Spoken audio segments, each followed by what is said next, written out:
고대 근동에서 중요한 계약을 하고 난 이후에 몇 가지 이렇게 행동을 하는데 두 가지만 잠깐 말씀드리면요.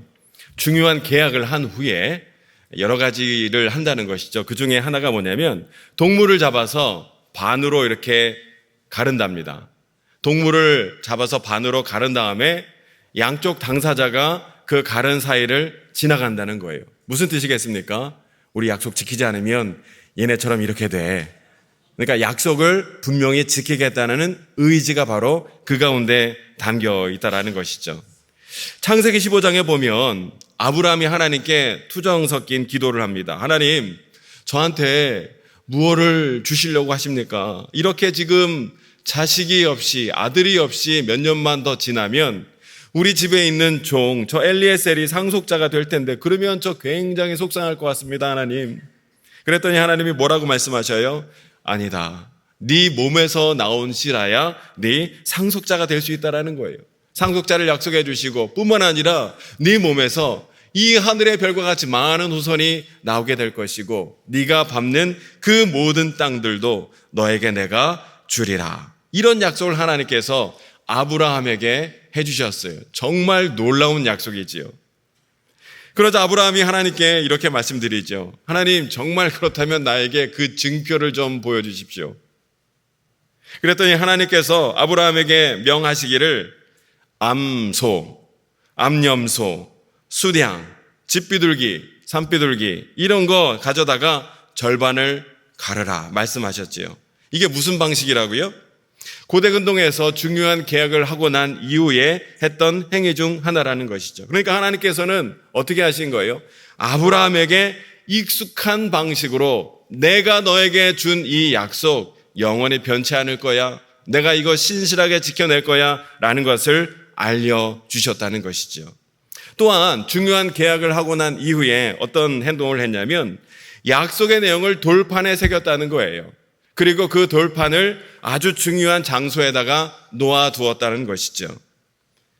그 의미는 이 돌판에 새겨진 약속은 영원할 것이고 그리고 이것을 중요한 장소에 놨다는 얘기는 그만큼 이 약속은 소중하고 의미가 있는 약속이다라는 것을 나타내었다라는 것이죠. 마찬가지로 하나님께서 언약식 이후에 모세를 시내산 꼭대기로 부르셔서 돌판에 계명을 새겨주시고는 이 돌판을 법궤 안에 보관하라 하고 말씀하신 것도 같은 맥락입니다. 하나님은 모세와 이스라엘 백성들에게 익숙한 방식으로 이 계약 너무나 중요한 약속이고 이 계약 영원히 변함없는 약속이다라는 것을 말씀해 주셨다는 거예요.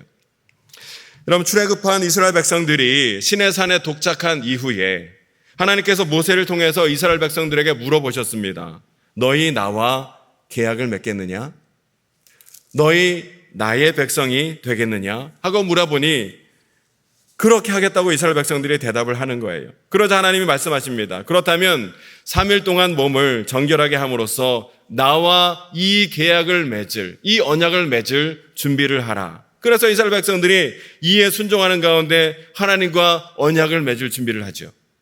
그리고는 모세는 어떻게 합니까? 하나님 말씀대로 시내산 위에 올라가게 되는 거예요. 그런데 시내산에 올라갔을 때 하나님께서는 모세에게 이 계명만 주신 것이 아니라 돌판만 새겨주신 것이 아니라 전혀 예상하지 못했던 성막 설계도까지 알려주셨지요.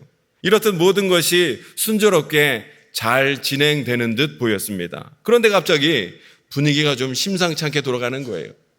하나님이 모세에게 뭐라고 말씀하시냐면 지금 목이 뻣뻣한 너희 백성들이 저 아래서 지금 우상 숭배하는 가운데 범죄하고 있으니 빨리 좀 내려가 보라는 거예요.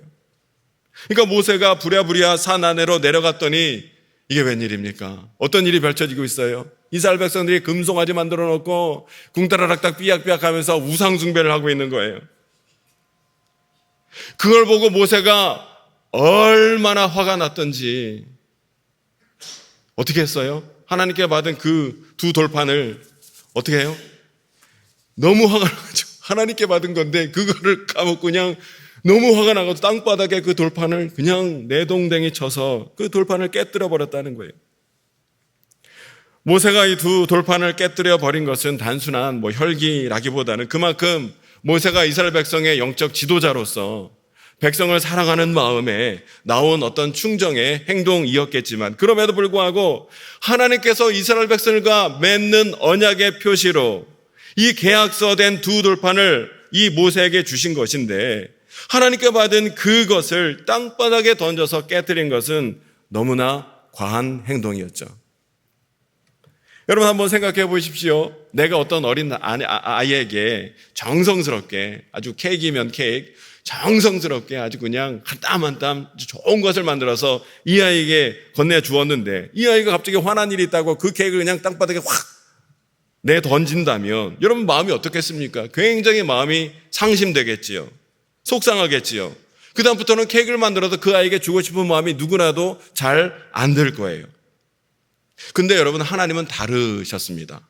오늘 1절의 말씀을 한번 읽어보실까요? 오늘 1절 없나요? 1절 다 같이 본문 책을 통해서 읽겠습니다. 시작. 여호와께서 모세에게 이르시되 너는 돌판 둘을 처음 것과 같이 다듬어 만들라.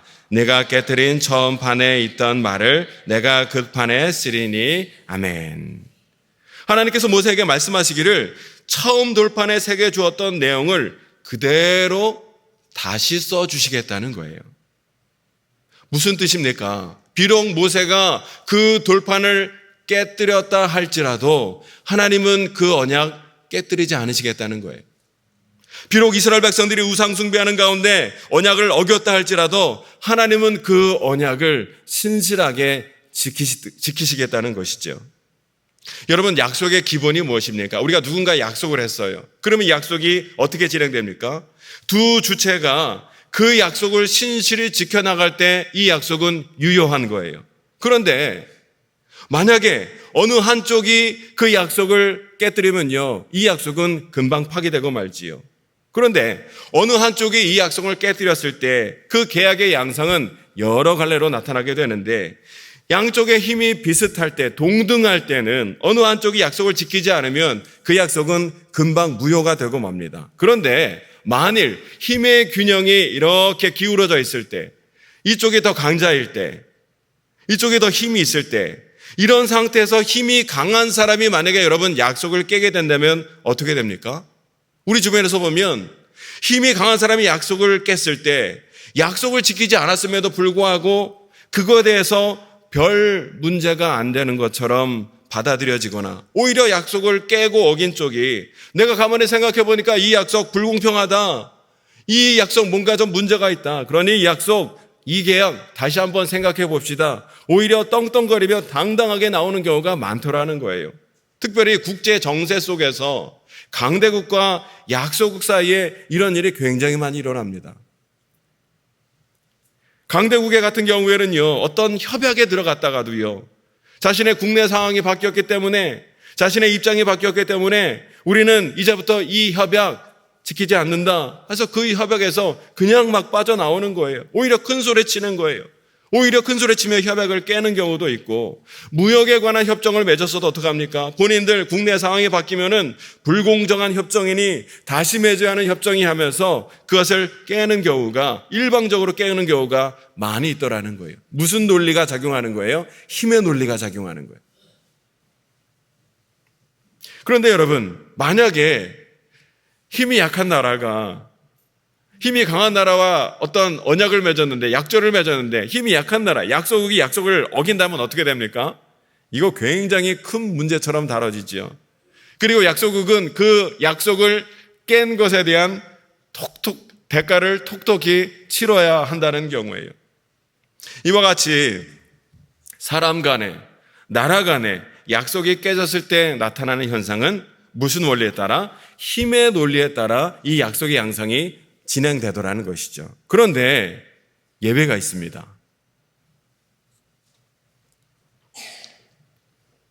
힘의 논리가 아니라 사랑의 원리가 작용됐을 때는 전혀 다른 모습으로 나타나죠. A라는 사람이 B라는 사람을 너무 많이 사랑하면, 너무 많이 좋아하면 A가 아무리 힘이 있고 돈이 많고 권세가 대단하다 할지라도 이 사람이 오히려 을처럼 보일 때가 많이 있더라는 거예요. 대표적인 경우가 어떻습니까? 자녀를 많이 사랑하는 부모님과 철없는 자녀 사이에 이런 모양이 나타나더라는 거예요. 여러분, 자녀들은 어떻습니까? 부모님의 사랑과 헌신과 수고, 이런 것을 통해서 많은 것들을 누리면서 살아가고 있는 것이 자녀이죠. 그럼에도 불구하고 자녀들은 그것이 얼마나 귀하고 얼마나 소중하고 얼마나 놀라운 특권을 자신들이 받고 있는 것을 전혀 모른다는 거예요. 뿐만 아니라 부모의 이 사랑을 짐처럼 느낄 때도 많이 있더라는 거예요. 공부를 하더라도요, 부모를 위해서 공부하는 것처럼 억지로 공부하는 자녀들도 있고요. 심지어 밥을 먹을 때도 부모를 위해서 밥을 먹어주는 것처럼 행동하는 자녀들이 있는 것을 보게 되지요. 정말 말도 안 되는 얘기예요. 저희 집에서는 상상도 할 수 없는 일입니다. 근데 부모들이 때때로 어떡합니까? 그런 자녀들, 그렇게 행동하는 것을 보면서 전혀 문제를 삼지 않거나 오히려 아이고 내 새끼 잘한다 내 새끼 흐뭇하게 행복하게 바라보는 부모들이 많이 있더라는 거예요. 왜 그렇습니까? 힘의 논리가 아니라 무슨 원리? 사랑의 원리가 작동하기 때문에 그런 거예요. 자녀에 대해 부모님이 가지고 있는 사랑이 너무나 크기 때문에 이 사랑의 원리가 힘의 논리를 뛰어넘기 때문에 이런 현상이 나타나고 있더라는 거예요. 여러분, 이스라엘 백성들은요, 하나님께서 모세에게 돌판을 새겨주시고 성막의 설계도를 보여주시는 그 순간 적어도 3가지 죄를 짓고 있죠. 모세가 시내산에 올라가 하나님께 성막을 받고 율법을 받고 있을 때 이스라엘 백성들이 시내산 아래에서 무슨 죄를 짓습니까? 하나님이 아닌 것을 섬겼기 때문에 1계명을 어기고 있고요. 금송아지를 만들었기 때문에 2계명을 어기고 있는 것이고요. 그리고 이 금송아지가 우리를 인도하여 낸 신이라고 얘기하는 가운데 3계명까지도 어기는 거예요. 이와 같이 1, 2, 3계명을 내려다 어기고 있는 거예요. 큰 죄악을 범하며 약속을 일방적으로 지금 깨고 있는 거예요. 여러분, 하나님이 강하십니까? 이스라엘 백성이 강합니까? 하나님이 강하시죠. 때문에 여러분, 힘의 논리에 의하면 약자인 이스라엘 백성들이 이 언약을 일방적으로 깼을 때 강자인 하나님은요, 이스라엘 백성들에게 무한 책임을 얼마든지 물으실 수가 있었어요. 그런데 하나님은요, 그렇게 하질 않으시죠. 이스라엘 백성들이 계약을 일방적으로 깼음에도 불구하고 뭐라고 말씀하세요? 나는 여전히 이 계약을 유지할 것이라. 이 계약은 여전히 유효한 것이다. 내 약속은 여전히 변함이 없다라는 것을 모세를 통하여 이스라엘 백성들에게 알려주시는 거예요. 6절, 7절 말씀을 함께 읽어보실까요? 시작. 여호와께서 그의 앞으로 지나시며 선포하시되 여호와라 여호와라 자비롭고 은혜롭고 노하기를 더디하고 인자와 진실이 많은 하나님이라. 인자를 천대까지 베풀며 악과 과실과 죄를 용서하리라. 그러나 벌을 면제하지는 아니하고 아버지 악행을 자손 3, 4대까지 보응하리라. 아멘. 여기 보면 하나님에 대해서 뭐라고 말씀하세요? 자비롭고 은혜롭고 노하기를 더디하고 인자와 진실이 많은 하나님이라. 인자를 천대까지 베풀며 악과 과실과 죄를 용서하리라 하고 말씀하고 계신 것을 보게 됩니다. 왜 그렇습니까? 이스라엘을 생각하는 하나님의 마음이 하나님을 생각하는 이스라엘의 그 마음보다 비교할 수 없을 만큼 크기 때문에 지금 하나님과 이스라엘 백성들 사이에는 힘의 논리가 아닌 사랑의 원리가 지금 작동하고 있다는 거예요. 여러분, 이러한 구도는요, 하나님과 이스라엘 백성들 사이에서만 작동하고 있는 것이 아니라 오늘 나와 하나님 사이에서도 이 구도가 작동되고 있어요. 우리는 신앙생활하면서 하나님께 얼마나 많은 약속을 하는지 모릅니다. 우리의 마음으로도 우리의 입술로도 많은 약속을 하지요. 하나님, 더 이상 제가 옛 습관에 끌려다니지 않겠습니다. 하나님, 제가 더 이상 죄를 범하지 않겠습니다. 하나님, 더 이상 제가 저 사람 마음으로 미워하지 않겠습니다. 주님 말씀대로 사랑하겠습니다. 수많은 약속을 얼마나 많이 하는지 몰라요. 그런데 정작 우리의 삶의 모습을 들여다보면 어때요? 여전히 습관에 끌려다니고 있고 여전히 죄악된 행실을 끊지 못하고 있으며 여전히 그 사람을 미워하고 정죄하고 있는 우리의 모습을 보게 되는 거예요. 그러한 우리를 향하여 하나님께서 야, 도대체 몇 번째냐 너 이렇게 한다며. 근데 여전히 왜 이러고 있는 거야? 도대체 한두 번도 아니고 몇 번째야 도대체. 때문에 이제는 내가 너한테 기회 안 줘. 라고 말씀하실 법도 하지만, 그러나 하나님은 우리에게 어떻게 하셔요? 기회를 또 주셔요. 기회를 또 주시고, 또 다시 기회를 주시고. 왜 그렇습니까? 우리를 사랑하시기 때문에. 우리의 인생을 사랑의 원리로 다뤄가시기 때문에. 여러분, 여전히 나에게 희망이 있다면, 나에게 여전히 희망이 있는 것은, 여전히 우리 가정에 희망이 있고, 우리 자녀들에게 희망이 있고, 우리 교회에, 이 나라 민족에 여전히 희망이 있다면, 그것은 나의 어떠함 때문에 희망이 있는 것이 아니라, 오늘도 여전히 나를 사랑하시는, 사랑의 원리로 이끌어 가시는 하나님의 사랑이 있기 때문에 여전히 우리 삶 가운데 하늘의 소망이 있는 줄로 믿습니다. 하나님의 이 사랑이 있기 때문에 여전히 나에게 소망이 있다는 것. 하나님의 사랑이 있기 때문에 우리 가정과 우리 자녀들에게 여전히 소망이 있다는 것. 하나님의 사랑이 있기 때문에 내가 위하여 기도하고 있는 그 사람에게 여전히 희망이 있다는 것을 우리는 여러분 꼭 기억할 수 있어야 한다는 거예요. 하나님은 이렇게 사랑에 근거하여 우리와 맺은 이 언약을 깨지 않고 여전히 유효하게 그 약속을 신실하게 지키시는 하나님이라는 거예요. 그런데 하나님이 우리와 맺은 이 언약을 깨뜨리지 아니하시고 신실하게 유지하시기 위하여 하나님의 사람들에게 요구하시는 것이 오늘 본문에 두 가지가 있어요. 이것을 함께 나누면서 함께 더 깊이 은혜를 나누기를 원합니다. 이 약속을 깨뜨리지 않기 위하여 하나님의 사람인 저와 여러분에게 요구하는 것이 무엇인가? 첫 번째는요, 다시 시내산에 올라와야 한다는 거예요. 시내산에 올라와서 누구를 만나요? 하나님을 만나야 된다는 거예요. 2절, 3절 말씀을 함께 읽겠습니다. 시작. 아침까지 준비하고 아침에 시내산에 올라와 산 꼭대기에서 내게 보이되 아무도 너와 함께 오르지 말며 온 산에 아무도 나타나지 못하게 하고 양과 소도 산 앞에서 먹지 못하게 하라. 아멘. 하나님께서 모세에게 말씀하시기를 다시 시내산에 올라오라. 다시 올라오라는 거예요. 다시 올라오라. 내 앞에 서라. 관계가 깨질 이 어려움 가운데 있는 상황 가운데 모세에게 말씀하시기를 다시 올라오라는 거예요. 그러면서 3절에 보면 구체적으로 뭐라고 말씀하시냐면 시내산에 올라오되 혼자 올라오라는 거예요. 양과 소도 잊지 못하게 하라는 거예요.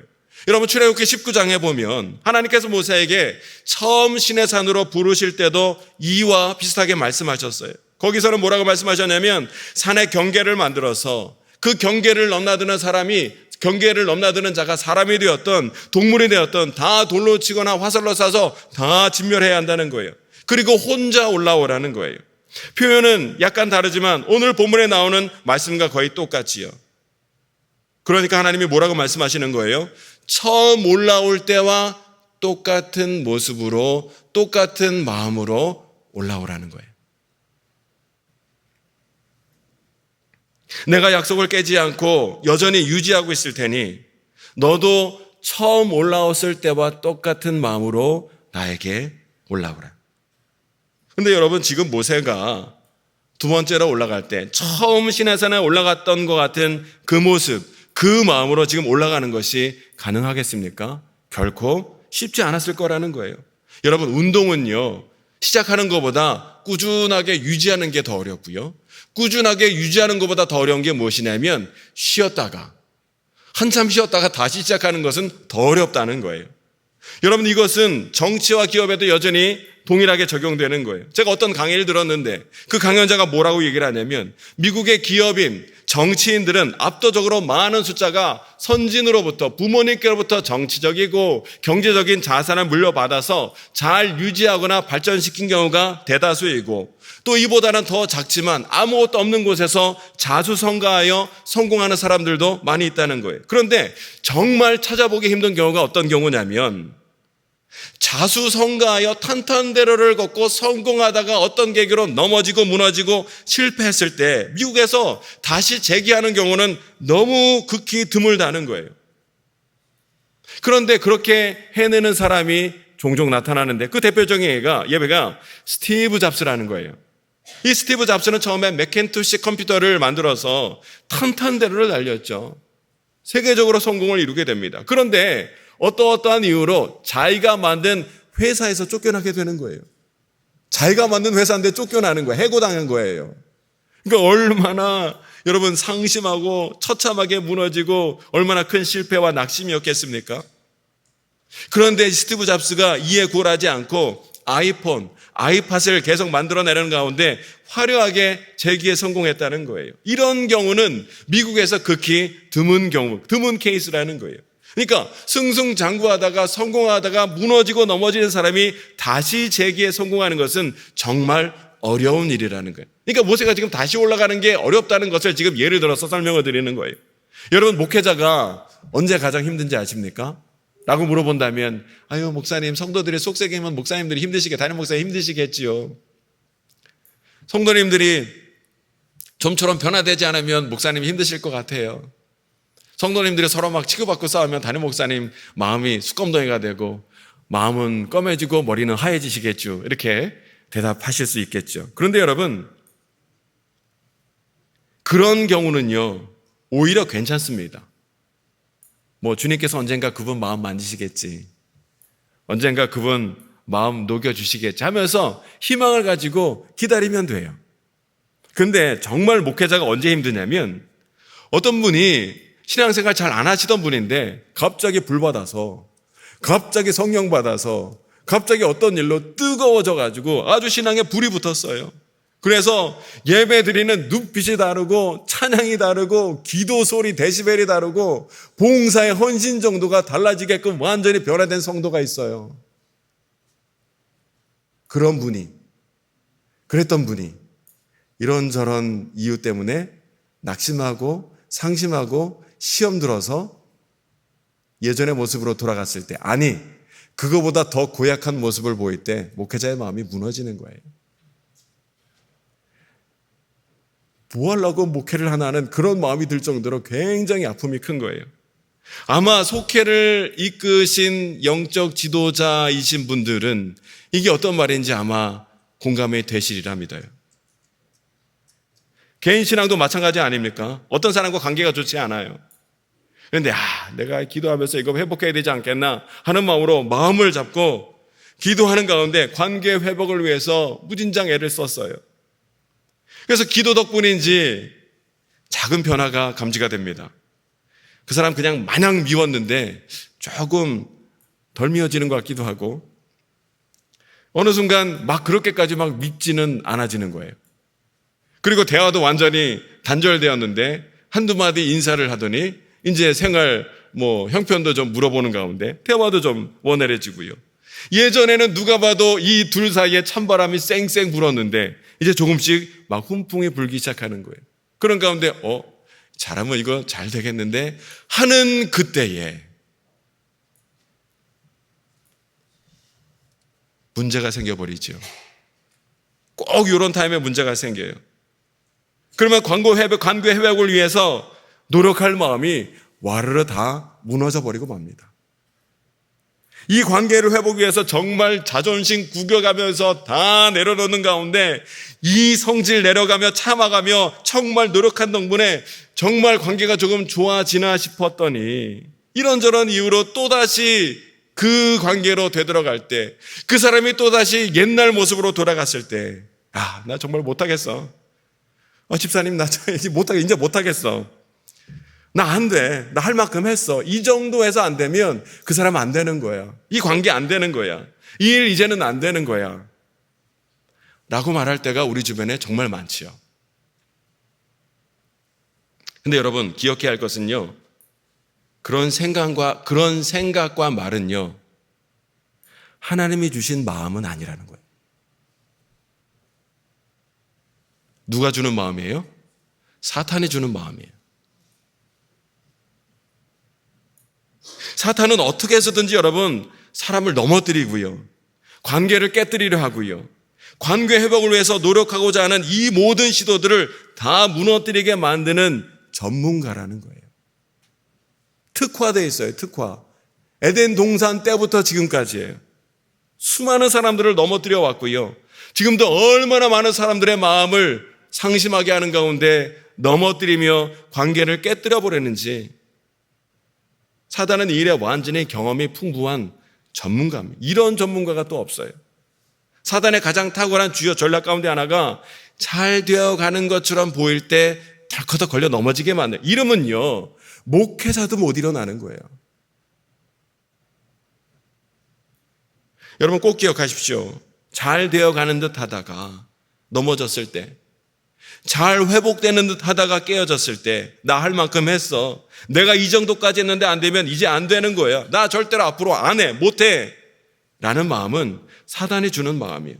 왜냐하면 여러분, 하나님이 주시는 마음은 이와 다르기 때문입니다. 오늘 본문에 하나님께서 모세에게 뭐라고 말씀하십니까? 관계가 깨어지고 어려움이 있을 때 다시 시내산에 올라오라는 거예요. 그리고 나를 다시 만나라는 거예요. 그리고 올라오되 어떻게 올라오라는 거예요? 처음 올라올 때처럼 그 기대, 그 설렘, 그 기쁨을 가지고 나에게 올라와야 한다는 거예요. 그런 하나님이 오늘 우리에게 동일하게 뭐라고 말씀하십니까? 관계가 깨어지고 어려움이 있을 때, 덜커덕하고 넘어지려 할 때, 이때 뭐라고 말씀하세요? 다시 기도하라는 거예요. 마치 한 번 더 좌절하지 않은 것처럼 다시 예배 자리로 올라가라는 거예요. 처음 예배 드릴 때 그 감격을 가지고 다시 그 사람을 섬겨주어야 한다는 거예요. 처음 그를 만났을 때처럼.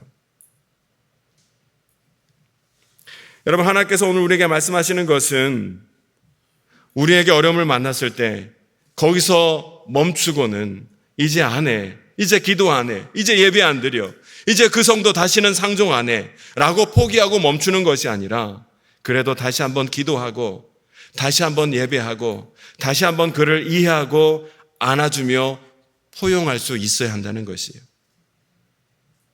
이런 하나님의 음성을 듣고 온전히 순종할 수 있는 저와 여러분이 되시기를 주의 이름으로 축원합니다. 여러분, 모세가 이 하나님의 말씀에 따라 시내산에 올랐을 때 하나님이 그에게 주셨던 은혜가 무엇이었습니까? 하나님께서는 그에게는요, 이전과 똑같은 계명이 새겨진 두 돌판을 주셨어요. 무엇을 뜻합니까? 나를 향한 하나님의 계획과 뜻은 여전히 변함이 없다는 거예요.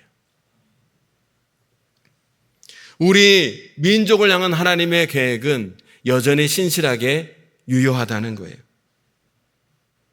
여전히 나의 삶에는 하나님 주시는 희망과 소망이 있다는 거예요. 여러분, 우리가 실망했을 때 거기에 그대로 머물러 있는 것이 아니라 기도하라는 말씀에 순종하여 기도의 자리로 올라가면 그 기도의 자리에서 하나님이 알려주시는 위로와 소망이 있다는 거예요. 나는 그 사람을 포기하고 싶고, 나는 그 일을 그만두고 싶고, 나는 이 상황에서 벗어나고 싶지만 하나님은 여전히 그 사람, 그 일, 그 상황 속에서 역사하고 계신다는 것을 그 기도의 자리에 올랐을 때에, 주님을 만났을 때에 우리는 그것을 비로소 보고 듣고 깨닫게 된다는 거지요. 산 아래에서는, 기도 아래에서는 이것을 도저히 보고 알 수가 없다라는 거예요. 여러분, 기도의 자리에 올라 나를 만나라, 예배의 자리에 올라 나를 만나라, 다시 한번 나를 만나고 그를 또한 만나라, 하나님 말씀에 순종하며 나아갈 때 하나님은 여전히 우리 가운데 일하시고 하나님의 계획은 여전히 신실하시며 우리에게 하나님 주시는 소망이 있다는 것을 우리가 보고 깨닫게 되는 줄로 믿습니다. 위기 가운데 하나님이 하나님의 사람들에게 요구하시는 것은 다시 시내산에 올라 나를 만나야 한다는 거예요. 두 번째 뭘 말씀하십니까? 직접 돌을 다듬어 만들라는 거예요. 모세에게 직접 돌을 다듬어 만들라 말씀하셨습니다. 1절 말씀을 함께 읽어보실까요? 시작. 여호와께서 모세에게 이르시되 너는 돌판 둘을 처음 것과 같이 다듬어 만들라. 네가 깨뜨린 처음 판에 있던 말을 내가 그 판에 쓰리니 아멘. 하나님께서 모세에게 돌판 처음 것과 똑같이 만들어 오라 말씀하십니다. 여러분, 온 우주를 말씀으로 창조하신 하나님이 그 돌판 2개 만드는 거 무슨 어려운 일이겠습니까? 그냥 말씀하시면 그 돌판 그냥 창조되는 것이죠. 아무것도 아는 일이에요. 그런데 하나님이 모세로 하여금 그 돌판 2개를 직접 다듬어 오라는 거예요. 하나님 편하기 위함이 아니라 누구에게 유익을 주기 위하여? 모세에게 유익을 주기 위하여. 여러분 1절에 보면 구체적으로 뭐라고 말씀하셨냐면 네가 직접 다듬어 만들라는 거예요. 네가 직접 다듬어 만든 두 돌판을 가지고 오라는 것이죠. 다른 사람 시키지 말고 네가 직접 만들어야 한다는 거예요. 여러분 이스라엘에 손재주 좋은 사람이 얼마나 많겠습니까? 특히 오홀리압이나 부살렐 같은 사람들은요 얼마나 손재주가 좋았던지 성전 맡은 일 총감독을 맡은 사람들이었어요. 때문에 모세가 가장 편하고 효율적으로 두 돌판을 만들기 위해서는 어떻게 하면 돼요? 오홀리압, 부살렐 불러서 이거 하나님께서 직접 의뢰하신 거니 들판독에 멋지게 솜씨 좋게 한번 만들어 주시오 말하면 되겠죠. 더군다나 모세는요 이런 일을 해본 적이 없는 사람이었습니다. 처음 40년 동안은 이집트 애굽 궁정에서 애굽의 왕자로 살았고요. 나머지 40년은 들판에서 양치는 목자로 살았기 때문에 뭔가 돌을 다듬어 만드는 데는 재주와 경험이 전혀 없던 사람이 모세예요. 때문에 여러분 모세가 직접 이 돌판을 다듬어 만드는 것은 결코 쉬운 일이 아니었고 뿐만 아니라 모세는요 이미 하나님이 만들어 주신 완벽한 두 돌판을 보고 알고 있는 사람이 이미 기준이 높아 있는 사람이죠. 때문에 그것과 똑같은 두 돌판을 만든다는 것, 그걸 만들기 위해서 모세는요 엄청난 노력과 정성과 힘을 쏟아야 그 두 돌판을 만들 수 있었을 거라는 거예요. 그렇게 해서 두 돌판을 만들었는데 그래서 너무너무 힘들고 어렵게 그 두 돌판을 만들었는데 만약에 여러분 똑같은 돌을 던져야 되는 상황이 발생했을 때 모세가 처음과 똑같이 그 돌판을 그전과 같이 집어 던질 수 있었을까요? 제가 모세라면요 그거 함부로 못 던지는데 이거 어떻게 만들었는데 이걸 던져. 그래서 화를 안 내든지 아니면 막 화내면서 돌판은 슬그머니 내려놓고 다른 걸 던져도 던지면 안 되겠죠. 때문에 하나님께서 모세에게 두 돌판을 직접 다듬어 만들어 오라는 것은 무슨 뜻이에요? 동일한 지점에서 똑같은 실수를 하지 말아야 된다는 거예요. 지난번에는 넘어졌지만 이번에는 넘어지지 말라는 거예요. 지난번에는 분노했지만 이번에는 사랑으로 인내할 수 있어야 한다는 거예요. 하나님은 똑같은 자리에서 똑같은 방법으로 넘어지는 것을 원치 않으신다는 거예요. 이것을 가장 잘 이해하고 잘 알았던 사람이 여러분 여호수아였습니다. 이스라엘 백성들이 여러분 가나안 땅에 들어갈 때 어떻게 했습니까? 제일 먼저 넘실대는 요단 강물이 그들을 가로막고 있는 거예요. 그러니까 이스라엘 백성들이 어떻게 합니까? 하나님 말씀대로 넘쳐 흐르는 요단 강물을 발로 밟으니까 물이 뚝 끊기게 되더라는 거예요. 그래서 가나안 땅으로 들어가요. 그리고 또 갔더니 견고한 여리고성이 그들의 앞을 막고 있습니다. 그래서 하나님 말씀대로 이렇게 했더니 함성을 지를 때 여리고성이 무너지는 쾌거를 거둘 수 있었다는 거예요. 때문에 이스라엘 백성들은 지금 사기가 하늘을 찌르고 있었습니다. 그 다음에 그들을 기다리고 있던 게 무엇이었어요? 아이성이었지요. 그런데 여러분 아이성은요 정탐해 보니까 여리고성보다는 규모가 좀 작기 때문에 만만하게 봤어요. 그래서 그냥 한 3,000명만 올라가도 뭐 대충 이기겠거니 하고 3,000명만 올려보냈다가 큰 패배를 당하고 돌아오지요. 어느덧 그들에게 영적인 빈틈과 교만이 있었다는 거예요.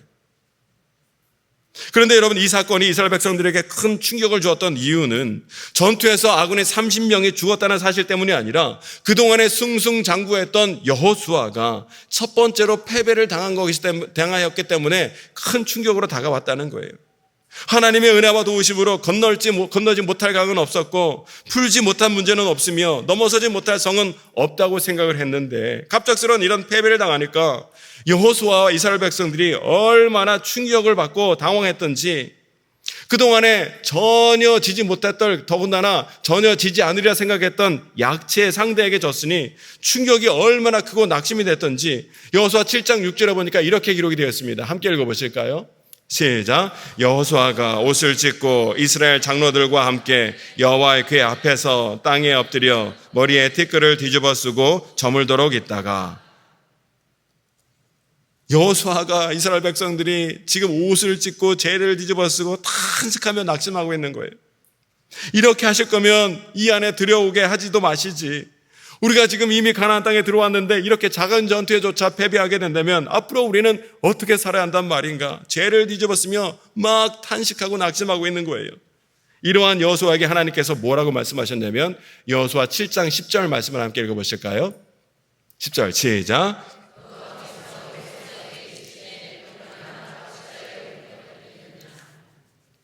뭐라고 말씀하시는 거예요? 일어나라. 어찌하여 이렇게 엎드려 있느냐? 왜 멈춰 있느냐?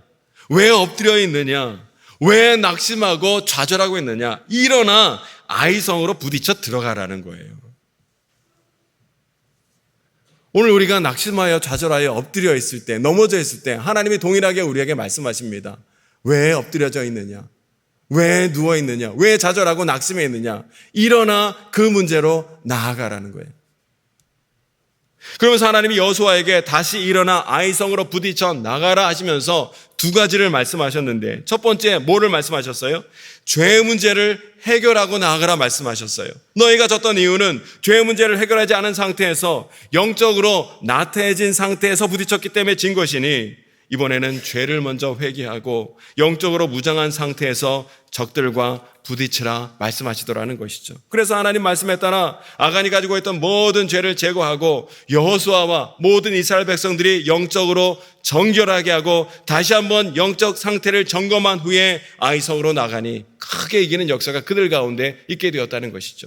둘째는 뭐라고 말씀하시냐면 확실한 준비를 하고 나아가라 하고 말씀하셨습니다. 첫 번째는 그냥 나갔다면, 대충 나갔다면, 어렴풋하게 나갔다면, 이번에는 확실하게 분명하게 준비를 하고 나아가야 된다는 거예요. 그래서 여러분, 이스라엘 백성들이 아이성에서 치르는 두 번째 전투의 모습을 보면요, 첫 번째는 3천 명만 대충 나갔지만 이번에는 3만 명이 출정을 하게 되었고요. 그리고 첫 번째 전투에서는 3만 3천 명이 대충 전투를 치렀다면 이번에는 전투인은 증강뿐만 아니라 어떻게 해야 하면 이길 것인가 전투 전략에 대한 분명한 작전을 가지고 이 전쟁에 임하고 있는 모습을 보게 되죠. 이것을 통해 우리가 알 수 있는 것이 무엇이냐면 하나님께서는 우리에게 낙심해 있을 때 거기에 멈추지 말고 일어나 그 문제와 상황 가운데 다시 부딪혀 나가되 이번에는 지난번과 다르게 확실히 준비된 모습으로 나아갈 수 있어야 한다는 거예요. 저번에는 패배하고 좌절하고 낙심했지만 이번에는 확실히 준비된 모습으로 승리하여 승리의 노래를 부르라. 하나님이 여호수아와 이스라엘 백성에게 말씀하셨다는 거예요. 여러분, 말씀을 정리하겠습니다. 모세가 계약의 상징인 돌판을 깼지만 하나님께서는 그 약속을 깨지 않으셨어요. 왜냐하면 하나님은 이스라엘 백성을, 오늘 우리를 너무나 사랑하시는 하나님이기 때문에 그렇다는 거예요.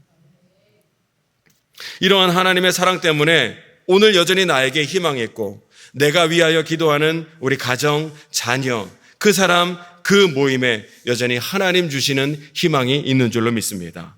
뿐만 아니라 우리는 약속을 깼지만 여전히 약속을 깨지 않으신 신실하신 하나님이 우리에게 요구하시는 것이 있는데, 절망자리에 있다 할지라도 마냥 엎드려 있지 말고 다시 일어나 신의 산에 올라 하나님을 만날 수 있어야 한다는 거예요.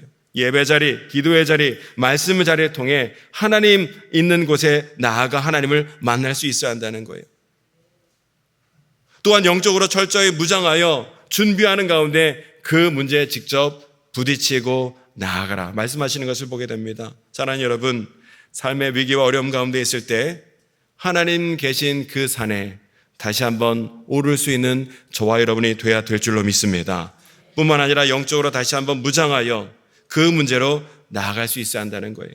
그렇게 될 때 우리는 주님의 도우심과 능력으로 승리의 역사, 회복의 기쁨을 누리며 경험하는 하나님의 거룩한 백성이 될 줄로 믿습니다. 오늘 말씀을 통하여 어떠한 자리를 할지라도 주님을 바라보는 가운데 주님의 은혜와 도우심으로 회복의 역사, 승리의 역사를 믿음으로 써내려가는 저와 여러분 모두가 될 수 있게 되시기를 주님의 이름으로 축원합니다. 기도하겠습니다. 고마우신 아버지 하나님, 때로 우리가 낙심과 좌절할 때가 많이 있으나, 우리가 주님과 한 약속을 깰 때가 많이 있으나 하나님은 여전히 우리에게 사랑에 근거하는 가운데 이 약속과 계약을 여전히 하나님은 신실하게 지키시는 줄로 믿습니다. 우리의 삶의 자리에서 넘어지고 무너질 때 다시 한번 일어나 주님 계신 시내산에 오를 수 있도록 주님 인도하여 주시고 다시 한번 하나님 영적으로 준비하는 가운데 그 문제로 나아가 하나님의 은혜와 도우심으로 승리의 역사, 회복의 역사를 써내려가는 거룩한 성도 되어진 우리 모두가 될 수 있도록 주님 도우시고 인도하여 주시옵소서.